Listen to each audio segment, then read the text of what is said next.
Channel I সংবাদ।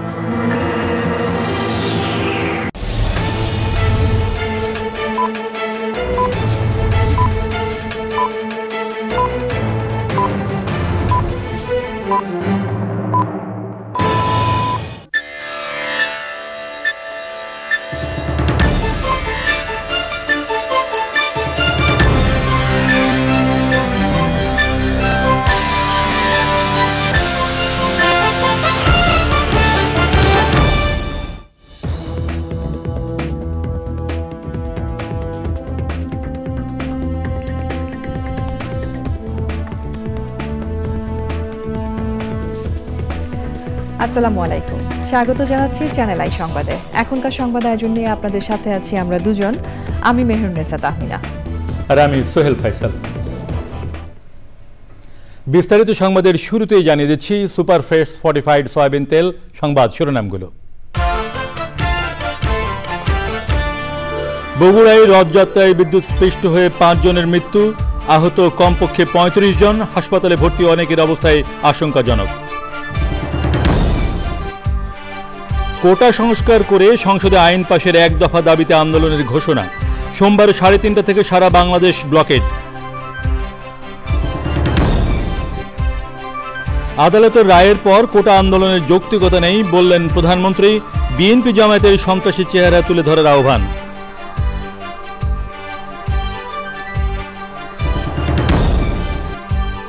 এবং কৃষিক্ষেত্রে অবদানের স্বীকৃতিতে শাইখ সিরাজ সহ 22 জন এআইপি সম্মাননায় ভূষিত, পাবেন সিআইপিদের মতোই সুবিধা।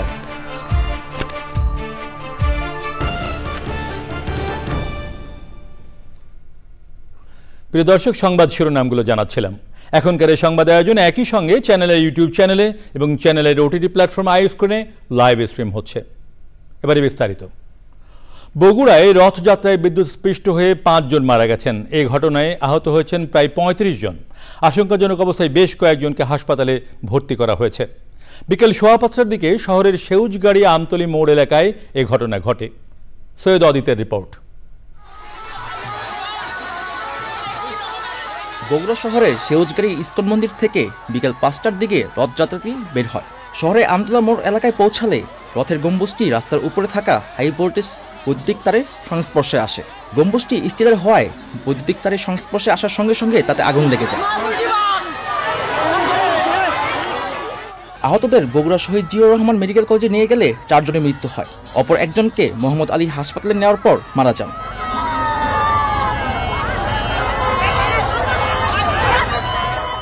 নিহত 4 জনের পরিচয় পাওয়া গেছে। তারা হলেন আলোক, আতসী, নরেশ, রণজিতা। হাসপাতালে মারা যাওয়া একজন নারীর নাম পরিচয় পাওয়া যায়নি।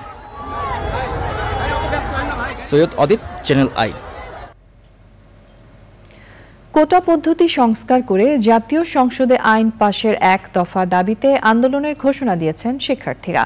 সন্ধ্যায় বৈষম্য বিরোধী ছাত্র আন্দোলনের সমন্বয়ক বলেন, সরকারি চাকুরির সকল গ্রেডে অযৌক্তিক ও বৈষম্যমূলক কোটা বাতিল এবং অনগ্রসর জাতিগোষ্ঠীর জন্য যৌক্তিক পর্যায়ে কোটা করতে হবে। সোমবার 3:30 থেকে সারা বাংলাদেশ ব্লকেড কর্মসূচি ঘোষণা করেন তারা। শহীদুল্লাহ রাজুর রিপোর্ট। কোটা পদ্ধতি বাতিলের দাবিতে বিকেল 3:45টায় রাজধানীর শাহবাগ মোড়, সায়েন্স ল্যাব, চানখারপুল, নীলক্ষেত, তাঁতিবাজার, শেরেবাংলানগর সহ প্রতিটি পয়েন্টে সড়ক অবরোধ করে বিশ্ববিদ্যালয় ও কলেজ শিক্ষার্থীরা।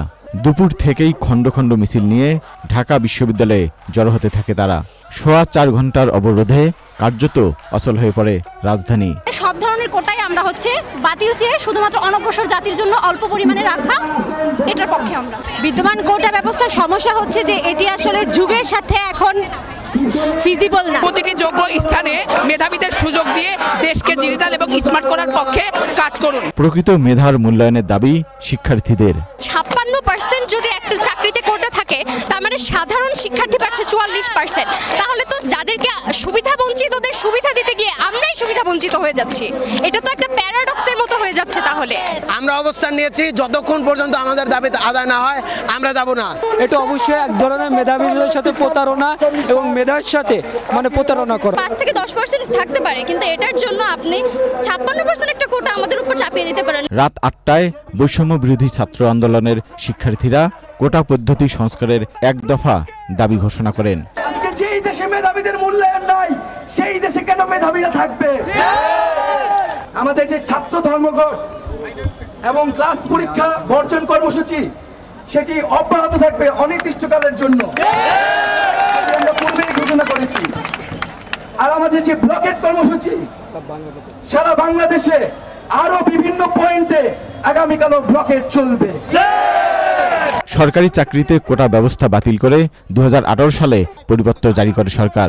গত 5 জুন কোটার পরিপত্র বাতিলের রায় দেয় হাইকোর্ট। রায়ের পর থেকে পরিপত্র পুনর্বহাল সহ 4 দফা দাবিতে আন্দোলনে নামেন শিক্ষার্থীরা। 1 জুলাই থেকে এই আন্দোলন চলছে। Shahidullah Raju, channel I, Dhaka. আদালতের রায়ের পর কোটা আন্দোলনের যৌক্তিকতা নেই উল্লেখ করে প্রধানমন্ত্রী শেখ হাসিনা বলেছেন, আন্দোলনের নামে শিক্ষার্থীরা অযথা সময় নষ্ট করছে। তিনি প্রশ্ন রাখেন, যারা আন্দোলন করছে তাদের কতজন সরকারি চাকরির পরীক্ষা দিয়েছে। যুব মহিলা লীগের প্রতিষ্ঠা বার্ষিকী উপলক্ষে গণভবনে শুভেচ্ছা বিনিময় অনুষ্ঠানে প্রধানমন্ত্রী বলেন, 2001 পরবর্তী বিএনপি জামায়াতের বিভৎস সন্ত্রাসী চেহারা মানুষের সামনে তুলে ধরতে হবে। নীলাদ্রি শেখরের রিপোর্ট। 2002 সালে প্রতিষ্ঠার পর থেকে আওয়ামী লীগের অন্যতম সহযোগী সংগঠন যুব মহিলা লীগ পার করেছে 22 বছর। এই সময়ে রাজপথে যে কোনো গণতান্ত্রিক আন্দোলনে সক্রিয় থেকে যুব মহিলা লীগ রেখেছে জোরালো ভূমিকা। প্রতিষ্ঠাবার্ষিকী উপলক্ষে গণভবনে যুব মহিলা লীগের সাংগঠনিক নেতা প্রধানমন্ত্রী শেখ হাসিনার সঙ্গে শুভেচ্ছা বিনিময় করেন সংগঠনের নেতারা। বিরোধী দলে থাকাকালীন নিজ হাতেই এই সংগঠন সৃষ্টির প্রেক্ষাপট তুলে ধরেন আওয়ামী লীগ সভাপতি। কথা বলেন কোটা আন্দোলন প্রসঙ্গে, প্রশ্ন তোলেন এই আন্দোলনের যৌক্তিকতা নিয়ে। ছেলেমেয়েরা লেখাপড়া বাদ দিয়ে এখন কোটা বিরোধী আন্দোলন করে, সেখানে মেয়েরাও করে। এখানে আমার একটা প্রশ্ন আছে, যারা এর আগে কোটা বিরোধী আন্দোলন করেছিল তারা যে পাবলিক সার্ভিস কমিশনে কতজন পরীক্ষা দিয়েছিল আর কতজন পাস করেছে সেই হিসাবটা একটু বের করা দরকার। আর হাইকোর্টের রায়, এটার বিরুদ্ধে এভাবে আন্দোলন করা এটা তো সাবজুডিস, কারণ আমরা সরকার থেকে কিন্তু এভাবে কোনো কথা বলতে পারি না, কারণ হাইকোর্ট রায় দিলে সেখানে হাইকোর্ট থেকেই আবার আসতে হবে। কিন্তু আজকে আন্দোলনের নামে যেটা আবার করা হচ্ছে, পড়াশোনার সময় নষ্ট করা, এটারও কোনো যৌক্তিকতা আছে বলে আমি মনে করি না। 2001 নির্বাচন পরবর্তী সময়ে বিরোধী দলের উপর বিএনপি জামাতের অত্যাচার নির্যাতনের বিভৎসতা জনগণের কাছে তুলে ধরতে বলেন প্রধানমন্ত্রী। ওই বিএনপি সেই 2001-এর পর যেভাবে অত্যাচার নির্যাতন করেছিল আমাদের যুব মহিলা লোকের উপরে, এগুলো মানুষের সামনে তুলে ধরে ওদের বিভৎস চেহারাটা, ওদের জঙ্গির চেহারা, ওদের সন্ত্রাসী চেহারাটাও মানুষের সামনে তুলে ধরতে হবে যে এরা কোনো মানুষের জাত না, এরা দেশকেও ভালোবাসে না, মানুষকেও ভালোবাসে না, মানুষের কোনো উন্নতি চায় না। অর্থ সম্পদ লুট করে, টাকা পয়সা বানিয়ে, চুরি করে, 10 টাকা অস্ত্র চোরা কারবারি, মানি লন্ডারিং, 21 আগস্ট গ্রেনেড হামলা, ওই বিভিন্ন মামলার আসামিরা, এতে অর্থ আত্মসাৎকারী, তারাই হচ্ছে এই বিএনপির নেতা। তো এই নেতা দিয়ে দেশ কিভাবে তারা এগিয়ে নিয়ে যাবে আমি জানি না। সকলকে সর্বজনীন পেনশন স্কিমে যুক্ত হওয়ারও আহ্বান জানান প্রধানমন্ত্রী শেখ হাসিনা। Niladri Shekhar, channel I, Dhaka. বিমান বাহিনীর প্রধান এয়ার মার্শাল হাসান মাহমুদ খানকে air chief marshal rank badge পরানো হয়েছে। গণভবনে প্রধানমন্ত্রী শেখ হাসিনার উপস্থিতিতে তাকে এ র্যাঙ্ক ব্যাজ পরানো হয়। র্যাঙ্ক ব্যাজটি পরিয়ে দেন সেনাবাহিনী প্রধান জেনারেল ওয়াকারুজ্জামান ও নৌবাহিনী প্রধান অ্যাডমিরাল মোহাম্মদ নাজমুল হাসান। পরে নবনিযুক্ত সীমাপান বাহিনী প্রধান ফুল দিয়ে অভিনন্দন জানান প্রধানমন্ত্রী। এ সময় প্রধানমন্ত্রীর সামরিক উপদেষ্টা, সামরিক সচিব সহ ঊর্ধ্বতন কর্মকর্তারা উপস্থিত ছিলেন। গত 26শে March air vice marshal Hasan মাহমুদকে এয়ার মার্শাল পদে পদোন্নতি দিয়ে বিমান বাহিনীর নতুন প্রধান হিসেবে নিয়োগ দেওয়া হয়। তিনি গত 11 জুন থেকে বিমান বাহিনীর প্রধান হিসেবে দায়িত্ব গ্রহণ করেন। কৃষিক্ষেত্রে গুরুত্বপূর্ণ অবদানের স্বীকৃতি হিসেবে 22 জনকে কৃষিক্ষেত্রে গুরুত্বপূর্ণ ব্যক্তি বা এআইপি সম্মাননা দেওয়া হয়েছে। রাজধানীর ওসমানী স্মৃতি মিলনায়তনে অনুষ্ঠানে গণমাধ্যম ব্যক্তিত্ব শাইখ সিরাজ সহ অন্যদের এই সম্মাননা দেওয়া হয়। বিস্তারিত জানাচ্ছেন রফিকুল বাশার। কৃষিক্ষেত্রে যারা অবদান রেখে চলেছেন তাদেরকে কৃষিক্ষেত্রে গুরুত্বপূর্ণ ব্যক্তি বা এআইপি সম্মাননা দিল সরকার। বর্ণাঢ্য অনুষ্ঠানের মাধ্যমে কৃষক ও কৃষি উন্নয়নে কাজ করা ব্যক্তিদের সম্মানিত করা হয়। দেওয়া হয় কার্ড, ক্রেস্ট ও প্রশংসাপত্র।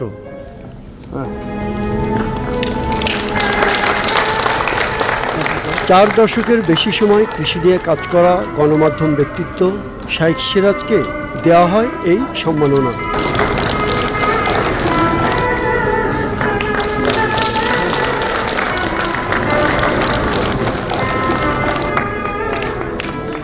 ছোট্ট একটা ভূখণ্ডের ভেতরে যে মানুষগুলো জ্ঞান, বিজ্ঞান, গবেষণা, সম্প্রসারণ এবং সর্বোপরি মাঠ পর্যায়ে কাজ করে খাদ্য নিরাপত্তার ইস্যুটি নিশ্চিত করেছে, তারাই সবচেয়ে বেশি অবহেলিত ছিল। কিন্তু বিগত সময়ে যদি আমরা হিসেব করে দেখি, যেহেতু বর্তমান সরকার খাদ্য নিরাপত্তা ইস্যুটিকে তারা অনেক বেশি গুরুত্ব দিয়েছে।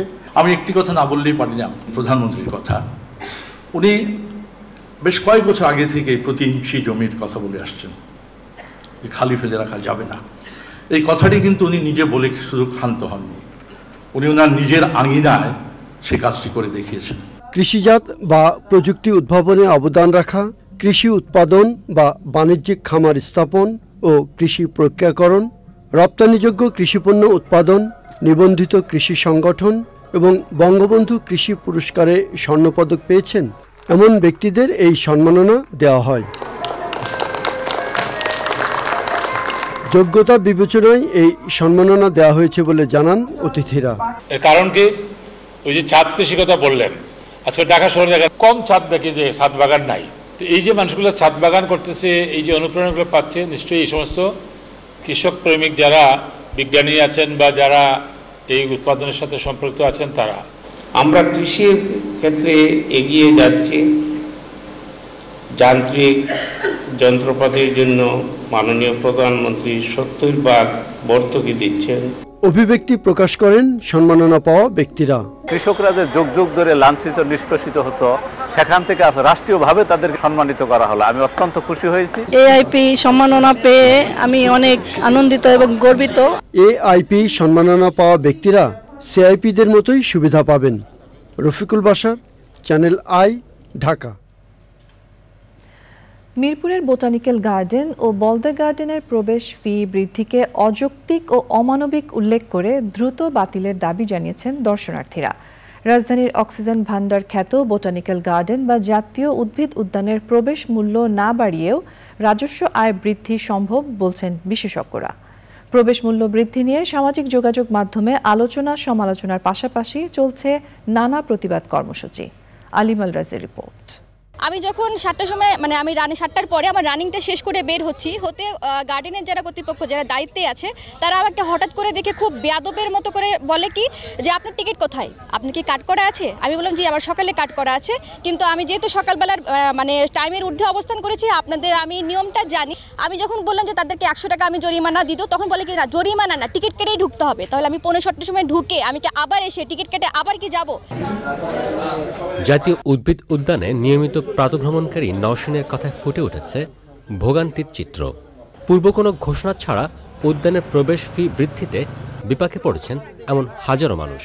আমরা ডায়াবেটিসের রোগী, সবাই এখানে কেউ বেড়াতে আসে না, সবাই আমরা ঘুরতে আসি না, আমরা হাঁটতে আসি। আমরা তো পারতেছি না, আমরা তো গরিব মানুষ, আমরা কোথেকে দেবো 3,000 টাকা? আপনি আমাদের কার্ডের জন্য টাকা নিচ্ছেন, নিন, আমাদের টাইম ফ্রেম থাকবে না। আমার মেয়ে যে কালকে এনে গার্ডেনে ঢুকবে না তার কি নিশ্চয়তা আছে? আমার 7টার সময় বাইর করে দিচ্ছে, আমার মেয়ে তো বয়ফ্রেন্ড এসে ঘুরতে পারে। এটা যৌন কর্মকাণ্ডের অভয় আরণ্য হিসেবে পরিগণিত হবে। সম্প্রতি বোটানিক্যাল গার্ডেন ও ওয়ারির বলদা গার্ডেনের প্রবেশ ফি বাড়িয়ে 100 টাকা নির্ধারণ করে প্রজ্ঞাপন জারি করে অর্থ মন্ত্রণালয় ও পরিবেশ, বন ও জলবায়ু পরিবর্তন মন্ত্রণালয়। গত বৃহস্পতিবার থেকে কার্যকর হয় নতুন এই ফি।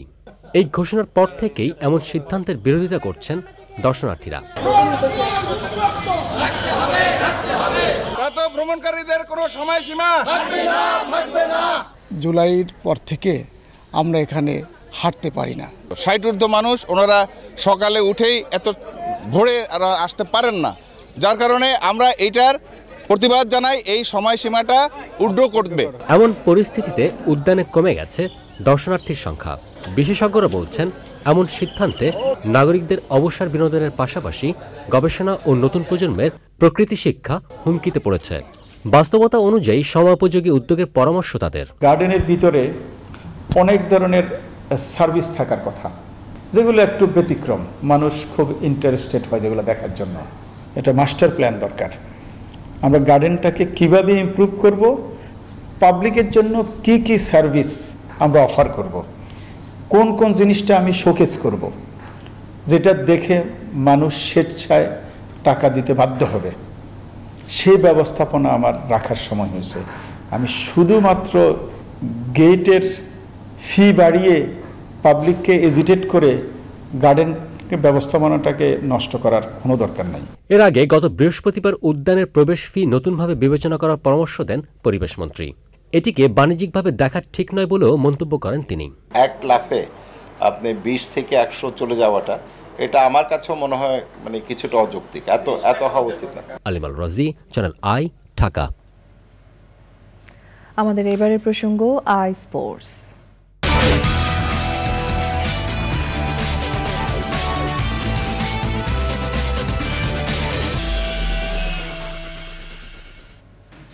যাচ্ছি পরের সংবাদে। রাষ্ট্রপতি মোহাম্মদ শাহাবুদ্দিনের সাথে সাক্ষাৎ করেছেন অনাবাসী বাংলাদেশিদের সংগঠন এনআরবি ওয়ার্ল্ডের একটি প্রতিনিধি দল। সংগঠনটির প্রেসিডেন্ট শাহিদুজ্জামানের নেতৃত্বে এনআরবি ওয়ার্ল্ডের কার্যক্রম সম্পর্কে রাষ্ট্রপতিকে অবহিত করা হয়। প্রতিনিধি দল এনার্জি সহ বাংলাদেশের বিভিন্ন খাতে বিনিয়োগের জন্য এনআরবি স্পেশাল ইকোনমিক জোন প্রতিষ্ঠার দাবি জানান।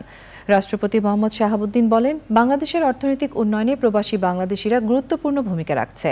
প্রবাসীদের রেমিটেন্স যোদ্ধা হিসেবে উল্লেখ করে তিনি বলেন, প্রবাসী বাংলাদেশিরা যাতে বৈধ চ্যানেলে দেশের রেমিটেন্স পাঠায় সেজন্য তাদেরকে উদ্বুদ্ধ করতে এনআরবি নেতাদের কাজ করতে হবে।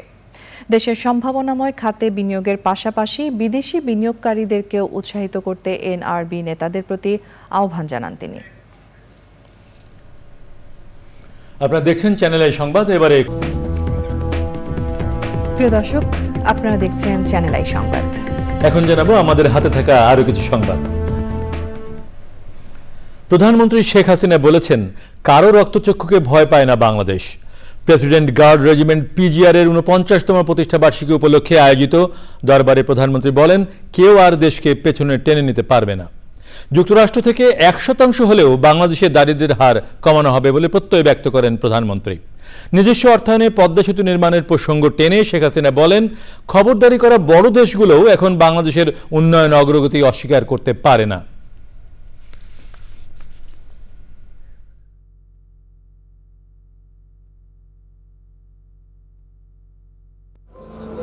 নিজেদের অর্থায়নে আজকে পদ্মা সেতু করে সারা বিশ্বকে দেখিয়ে দিয়েছি যে জাতির পিতা বঙ্গবন্ধু শেখ মুজিব 7ই মার্চের ভাষণে যে বলেছিলেন যে কেউ দাবায় রাখতে পারবে না বাঙালিকে, তো সেটা আমরা প্রমাণ করে দিয়েছি যে কারো ওরকম রক্তচক্ষুতে আমরা ভয় পাই না।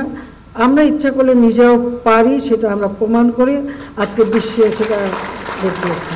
আমাদের বদ্বীপ জলবায়ুর অভিঘাত থেকে এই অঞ্চলটা যাতে রক্ষা পায় তার জন্য আমরা ডেল্টা প্ল্যান 2100 প্রণয়ন করে নেদারল্যান্ডের সাথে চুক্তি করে আমরা তাও বাস্তবায়ন শুরু করেছি। আর জাতিসংঘ ঘোষিত SDG সাস্টেনেবল ডেভেলপমেন্ট গোল সেটাও অর্জন করার পথে আমরা এগিয়ে যাচ্ছি। ইনশাল্লাহ বাংলাদেশ বিশ্ব দরবারে মাথা উঁচু করে চলবে, কারো কাছে মাথা নত করে নয়, এবং বাংলাদেশকে আমরা এগিয়ে নিয়ে যাব। বেসামরিক বিমান পরিবহন ও পর্যটন মন্ত্রী ফারুক খান জানিয়েছেন, আগামী 2 মাসের মধ্যে নতুন বিমান কেনার বিষয়ে সরকারকে প্রতিবেদন দেবে মূল্যায়ন কমিটি। কমিটির সুপারিশ অনুযায়ী বোয়িং নাকি এয়ারবাস কেনা হবে সে বিষয়ে সিদ্ধান্ত নেবে সরকার। সচিবালয়ে বিদায়ী মার্কিন রাষ্ট্রদূত পিটার হাসের সঙ্গে আলোচনা শেষে মন্ত্রী এসব কথা বলেন। বৈঠকে মার্কিন রাষ্ট্রদূত বোয়িং কেনার বিষয়ে তাগিদ দিয়েছেন বলে জানান মন্ত্রী। এবারে নিটল টাটা আন্তর্জাতিক সংবাদ।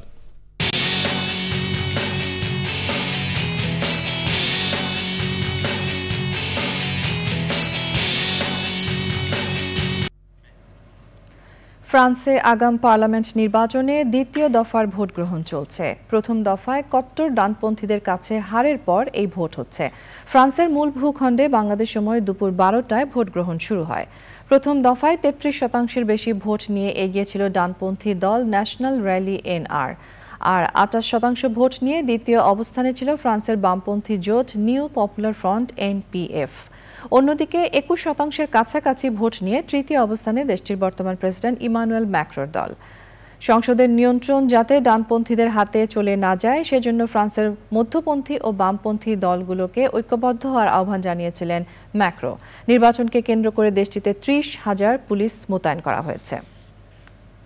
এবারে রয়েছে আই স্ক্রিন সাংস্কৃতিক সংবাদ।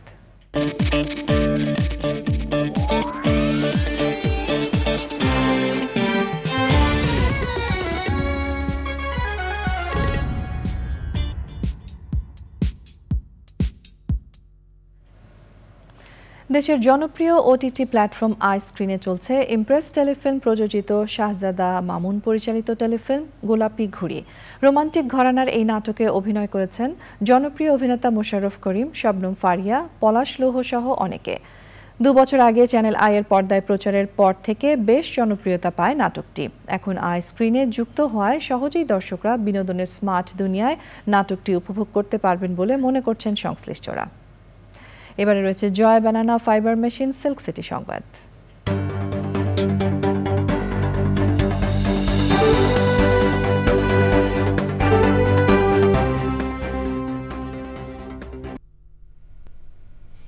রাজশাহীতে সনাতন হিন্দু ধর্মের অন্যতম ধর্মীয় অনুষ্ঠান শ্রী শ্রী জগন্নাথ দেবের রথযাত্রা অনুষ্ঠিত হয়েছে। এ উপলক্ষে শ্রী জগন্নাথ দেবের পূজা ও হনুমানজির আখড়া মন্দির পরিচালনা কমিটির আলোচনা সভা ও শোভাযাত্রা অনুষ্ঠিত হয়েছে। আলোচনায় অংশ নেন বাংলাদেশে ভারতের সহকারী হাইকমিশনার শ্রী মনোজ কুমার। রাজশাহী মহানগরের পূজা উদযাপন পরিষদের নেতারা জানান, আগামী 15 জুলাই উল্টো রথযাত্রার মধ্য দিয়ে সপ্তাহব্যাপী ধর্মীয় উৎসব শেষ হবে। এবারে কৃষি সংবাদ।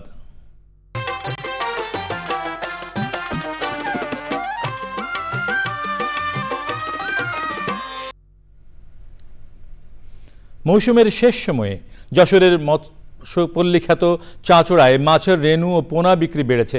3 মাস বৃষ্টিহীনতার পাশাপাশি অতিমাত্রার তাপপ্রবাহ ও খরায় রেণু ও পোনা উৎপাদন ব্যাহত হয়েছে। প্রজনন মৌসুমে মাছ চাষিরা বড় আর্থিক ক্ষতির মুখে পড়লেও মৌসুমের শেষে এসে ক্ষতি পুষিয়ে নিতে পারছেন তারা। যশোর থেকে আকরামুজ্জামানের রিপোর্ট। যশোরের সমিতিভুক্ত রেণুপোনা উৎপাদনের হ্যাচারি রয়েছে 36টি। এর বাইরেও আছে আরও 10-15টি। এসব হ্যাচারিতে বছরে 2 থেকে 2.5 লাখ কেজি রেণু উৎপাদনের লক্ষ্যমাত্রা নির্ধারণ করা হয়েছিল, কিন্তু প্রচণ্ড তাপপ্রবাহ ও অনাবৃষ্টিতে লক্ষ্যমাত্রার 50% পূরণ হয়নি। হঠাৎ এ অঞ্চলে মৌসুমি বৃষ্টি শুরু হওয়ায় শেষ সময়ে এসে মাছের পোনা ও রেণু বিক্রি বেড়েছে। বর্ষাপানি ছিল না বিধায় বেচাকেনা কম হচ্ছিল, এখন আমাদের বর্ষাপানি হয়েছে, বেচাকেনাও দাম শুরু হয়েছে। বছর বর্ষার কারণে মাছের দামটা অত্যন্ত বেশি আর ফলনটা খুব কম ভাই, যার কারণে যারা ফলন করতেছে তাদের মাছের দামটা একটু অতিরিক্ত বেশি। ক্রেতারা বলছেন, বাজারে পর্যাপ্ত মাছের পোনা সরবরাহ না থাকায় প্রতিটি মাছের রেণু ও পোনার দাম আগের চেয়ে বেড়ে দ্বিগুণ হয়েছে। দেশি শিং এবং দেশি মাগুর মাছ নেওয়ার জন্য আসছি। মাছের দাম তুলনামূলকভাবে বেশি যাচ্ছে না, প্রতি পিস মাগুর চাচ্ছে 2 টাকা করে পিস, শিংও চাচ্ছে 2 টাকা করে পিস। তো মাছের দাম আসলে আমাদের কাছে মনে হচ্ছে মাছের দাম একটু বেশি। আর ট্যাংরা মাছ এবং আছে দেশি মাগুর মাছ কিনলাম এবং কিছু থাই পুঁটি আর কিছু ইলিশে বাটা এবং আছে মিনার কাপ মাছ কিনেছি। দীর্ঘ বিরতির পর মৌসুমের শেষ সময়ে বৃষ্টির দেখা পাওয়ায় শতভাগ ক্ষতি পুষিয়ে নিতে না পারলেও পোনা ও রেণু বিক্রি করে কিছুটা হলেও লাভবান হবেন চাষি। আমাদের যে ক্ষতি বিগত দিনে হয়েছে, এই ক্ষতিকে আমরা সম্পূর্ণরূপে না পারলেও আংশিক যাতে আমরা এই ক্ষতিকে পূরণ করে নিতে পারি, আমরা যেন এই দুর্যোগকে মোকাবেলা করতে পারি। চলতি বছরে যশোরে 2.5 লাখ টন মাছ উৎপাদনের লক্ষ্যমাত্রা নির্ধারণ করেছে জেলা মৎস্য বিভাগ। যশোর থেকে আকরামুজ্জামান, চ্যানেল আই। এবারে রয়েছে প্রকৃতি সংবাদ।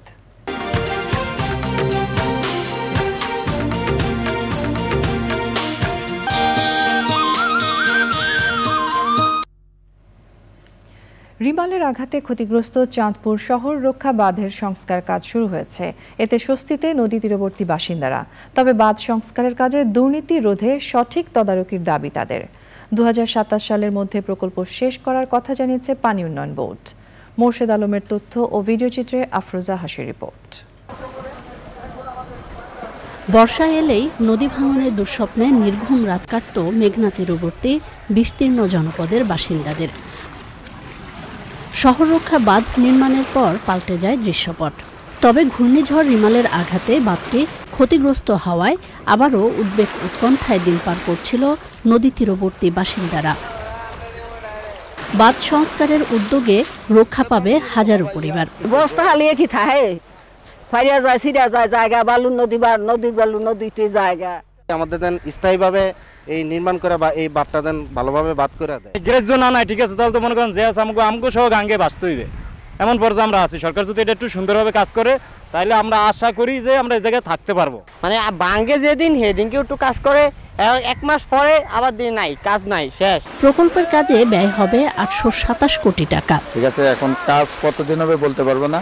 এখানে আছে 120 মিটার আর এখানে আছে 340 মিটার, 1,20,000 বস্তা।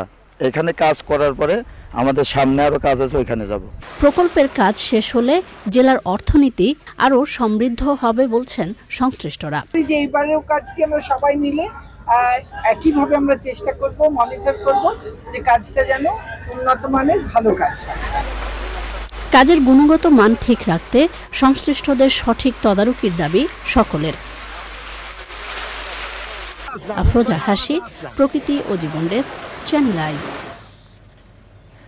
ঝিনাইদহের শৈলকুপায় জিকে সেচ খালের পাড়ে লাগানো 1000 গাছ উপড়ে ফেলেছে দুর্বৃত্তরা। পরিবেশের ভারসাম্য রক্ষায় সারা দেশে বৃক্ষরোপণ কর্মসূচির আওতায় গত 20 জুন কুড়ির মাঠের D7N খালের পাড়ে প্রায় 3000 ফলজ, বনজ এবং গাছের চারা রোপণ করা হয়। রক্ষণাবেক্ষণের জন্য বাঁশের খাঁচা দিয়ে গাছগুলো ঘিরে দেওয়া হয়। দুর্বৃত্তরা খালপাড়ের এসব গাছ উপড়ে ফেলেছে। এই ঘটনার নিন্দা ও প্রতিবাদ জানিয়ে দোষীদের আইনের আওতায় আনার দাবি জানিয়েছে স্থানীয়রা। সেই সাথে আইনগত ব্যবস্থা নেওয়া হবে বলে জানিয়েছে পানি উন্নয়ন বোর্ড।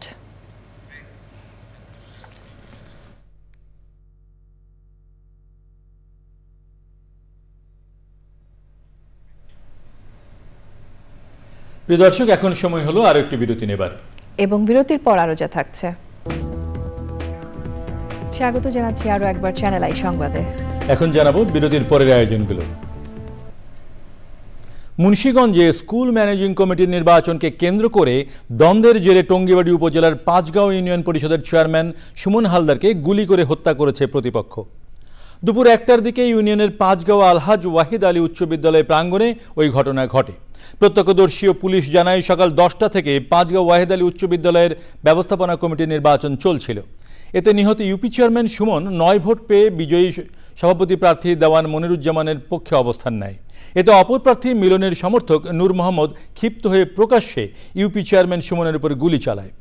পরে সুমনকে উদ্ধার করে দ্রুত টঙ্গিবাড়ি উপজেলা স্বাস্থ্য কমপ্লেক্সে নিয়ে যাওয়া হয়। অবস্থার অবনতি হলে তাকে ঢাকা মেডিকেল কলেজ হাসপাতালে পাঠায় হাসপাতাল কর্তৃপক্ষ। পথেই সুমনের মৃত্যু হয়।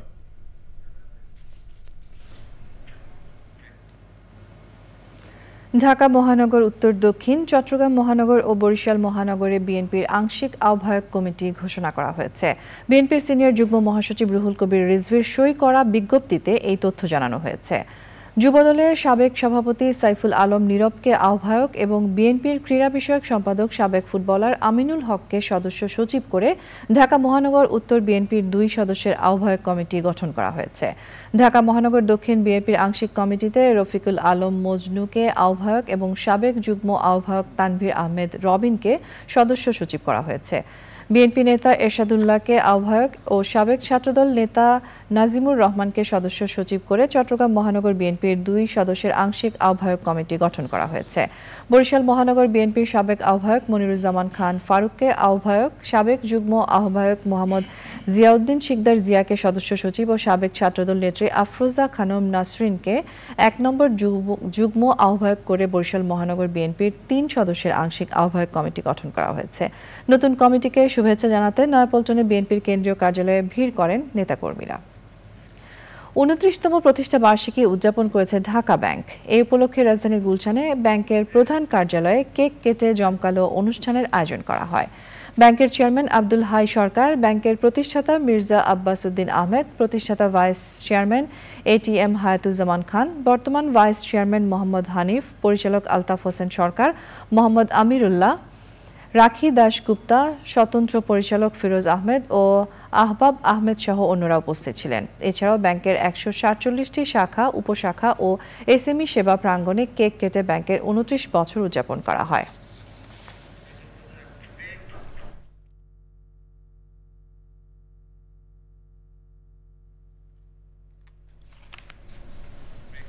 আবারও যাচ্ছে